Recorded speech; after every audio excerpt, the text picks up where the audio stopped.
यहां शिव और विष्णु के बारे में पौराणिक कथाओं से 3 दिलचस्प कहानियां पेश हैं। जब शिव का घर विष्णु ने ले लिया, जब विष्णु ने शिव को मुश्किल से बचाया, और अंत में विष्णु की शिव भक्ति की एक दिल को छू लेने वाली कहानी। क्या आप बद्रीनाथ की कहानी जानते हैं? यह वो जगह है जहां शिव और पार्वती रहते थे। यह उनका घर था। एक दिन नारायण यानी विष्णु के पास नारद गए और बोले, आप मानवता के लिए एक खराब मिसाल हैं। आप हर समय शेषनाग के ऊपर लेटे रहते हैं। आपकी पत्नी लक्ष्मी हमेशा आपकी सेवा में लगी रहती है और आपको लाड करती रहती है। इस ग्रह के अन्य प्राणियों के लिए आप अच्छी मिसाल नहीं बन पा रहे हैं। आपको सृष्टि के सभी जीवों के लिए कुछ अर्थपूर्ण कार्य करना चाहिए। इस आलोचना से बचने और साथ ही अपने उत्थान के लिए भगवान को भी ऐसा करना पड़ता है। विष्णु तप और साधना करने के लिए सही स्थान की तलाश में नीचे हिमालय तक आए। वहां उन्हें मिला बद्रीनाथ, एक अच्छा सा छोटा सा घर जहां सब कुछ वैसा ही था जैसा उन्होंने सोचा था। साधना के लिए सबसे आदर्श जगह लगी उन्हें यह। वह उस घर के अंदर गए। घुसते ही उन्हें पता चल गया कि यह तो शिव का निवास है और वह तो बड़े खतरनाक व्यक्ति हैं। अगर उन्हें गुस्सा आ गया तो वह आपका ही नहीं, खुद का भी गला काट सकते हैं। ऐसे में नारायण ने खुद को एक छोटे से बच्चे के रूप में बदल लिया और घर के सामने बैठ गए। उस वक्त शिव और पार्वती बाहर कहीं टहलने गए थे। जब वे घर वापस लौटे तो उन्होंने देखा कि एक छोटा सा बच्चा जोर जोर से रो रहा है। पार्वती को दया आ गई। उन्होंने बच्चे को उठाने की कोशिश की। शिव ने पार्वती को रोकते हुए कहा, इस बच्चे को मत छूना। पार्वती ने कहा, कितने क्रूर हैं आप, कैसी नासमझी की बात कर रहे हैं। मैं तो इस बच्चे को उठाने जा रही हूं। देखिए तो कैसे रो रहा है। शिव बोले, जो तुम देख रही हो उस पर भरोसा मत करो। मैं कह रहा हूं ना, इस बच्चे को मत उठाओ। बच्चे के लिए पार्वती की स्त्री सुलभ मनोभावना ने उन्हें शिव की बातों को नहीं मानने दिया। उन्होंने कहा, आप कुछ भी कहें, मुझे कोई फर्क नहीं पड़ता। मेरे अंदर की मां बच्चे को इस तरह रोते नहीं देख सकती। मैं तो इस बच्चे को जरूर उठाऊंगी। और यह कहकर उन्होंने बच्चे को उठाकर अपनी गोद में ले लिया। बच्चा पार्वती की गोद में आराम से था और शिव की तरफ बहुत ही खुश होकर देख रहा था। शिव इसका नतीजा जानते थे, लेकिन करें तो क्या करें। इसलिए उन्होंने कहा, ठीक है, चलो देखते हैं क्या होता है। पार्वती ने बच्चे को खिला पिलाकर चुप किया और वहीं घर पर छोड़कर खुद शिव के साथ गर्म पानी से स्नान के लिए बाहर चली गईं। वहां पर गर्म पानी के कुंड हैं, उसी कुंड पर स्नान के लिए शिव पार्वती चले गए। लौटकर आए तो देखा कि घर अंदर से बंद था। शिव तो जानते ही थे कि अब खेल शुरू हो गया है। पार्वती हैरान थीं कि आखिर दरवाजा किसने बंद किया। शिव बोले, मैंने कहा था ना, इस बच्चे को मत उठाना। तुम बच्चे को घर के अंदर लाईं और अब उसने अंदर से दरवाजा बंद कर लिया है। पार्वती ने कहा, अब हम क्या करें? शिव के पास 2 विकल्प थे। एक, जो भी उनके सामने है उसे जलाकर भस्म कर दें, और दूसरा, वे वहां से चले जाएं और कोई और रास्ता ढूंढ लें।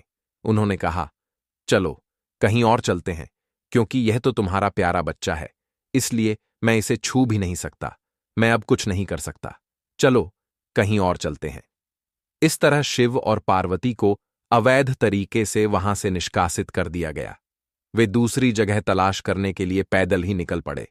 दरअसल बद्रीनाथ और केदारनाथ के बीच एक छोटी से दूसरी छोटी के बीच सिर्फ 10 किलोमीटर की दूरी है। आखिर में वह केदार में बस गए और इस तरह शिव ने अपना खुद का घर खो दिया। आप पूछ सकते हैं कि क्या वह इस बात को जानते थे? आप कई बातों को जानते हैं, लेकिन फिर भी आप उन बातों को अनदेखा कर उन्हें होने देते हैं। विष्णु भगवान की कहानी। जब विष्णु ने शिव को मुश्किल से बाहर निकाला, यौगिक कथाओं में ऐसी कई कहानियां हैं जिनमें बताया गया कि शिव की करुणा कोई भेदभाव नहीं करती और वे किसी की इच्छा पर बच्चों की तरह भोलापन दिखाते हैं। एक बार गजेंद्र नामक एक असुर था। गजेंद्र ने बहुत तप किया और शिव से यह वरदान पाया कि वह जब भी उन्हें पुकारेगा, शिव को आना होगा। त्रिलोकों के सदा शरारती आर्षि नारद ने देखा कि गजेंद्र हर छोटी छोटी बात के लिए शिव को पुकार लेता था, तो उन्होंने गजेंद्र के साथ एक चाल चली। उन्होंने गजेंद्र से कहा, तुम शिव को बार बार क्यों बुलाते हो? वह तुम्हारी हर पुकार पर आ जाते हैं। क्यों नहीं तुम उनसे कहते कि वह तुम्हारे अंदर आ जाए और वहीं रहें, जिससे वह हमेशा तुम्हारे अंदर होंगे। गजेंद्र को यह बात अच्छी लगी और फिर उसने शिव की पूजा की। जब शिव उसके सामने प्रकट हुए तो वह बोला, आपको मेरे अंदर रहना होगा, आप कहीं मत जाइए। शिव अपने भोलेपन में एक लिंग के रूप में गजेंद्र में प्रवेश कर गए और वहां रहने लगे। फिर जैसे जैसे समय बीता, पूरा ब्रह्मांड शिव की कमी महसूस कर रहा था। कोई नहीं जानता था कि वह कहाँ है। सभी देव और गण शिव को खोजने लगे। काफी खोजने के बाद जब कोई यह पता नहीं लगा पाया कि वह कहाँ है, तो वे हल ढूंढने के लिए विष्णु के पास गए। विष्णु ने स्थिति देखी और कहा, वह गजेंद्र के अंदर हैं। फिर देवों ने उनसे पूछा कि वे शिव को गजेंद्र के अंदर से कैसे निकाल सकते हैं, क्योंकि गजेंद्र शिव को अपने अंदर रखकर अमर हो गया था। हमेशा की तरह विष्णु सही चाल लेकर आए। देवगण शिव भक्तों का रूप धरकर गजेंद्र के राज्य में आए और बहुत भक्ति के साथ शिव का स्तुतिगान करने लगे। शिव का महान भक्त होने के कारण गजेंद्र ने इन लोगों को अपने दरबार में आकर गाने और नाचने का न्योता दिया। शिव भक्तों के वेश में देवों का यह दल आया और बहुत भावनाओं के साथ, बहुत भक्तिपूर्वक वे शिव के लिए भक्ति गीत गाने और नाचने लगे। शिव, जो गजेंद्र के अंदर बैठे हुए थे, अब खुद को रोक नहीं सकते थे, उन्हें जवाब देना ही था। तो वह गजेंद्र के टुकड़े टुकड़े करके उससे बाहर आ गए। शिव की पूजा देवता और राक्षस, देव और असुर, श्रेष्ठ और अधम दोनों करते हैं। वह हर किसी के लिए महादेव हैं। विष्णु भी उनकी पूजा करते थे। विष्णु की शिव भक्ति को बताने वाली एक बहुत सुंदर कहानी है। एक बार विष्णु ने शिव से वादा किया कि वह शिव को 1008 कमल अर्पित करेंगे। वह कमल के फूलों की तलाश में गए और पूरी दुनिया में खोजने के बाद भी उन्हें सिर्फ 1007 कमल के फूल मिले। एक कम था।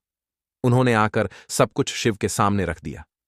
शिव ने अपनी आंखें नहीं खोलीं, वह सिर्फ मुस्कुराए, क्योंकि एक कमल कम था।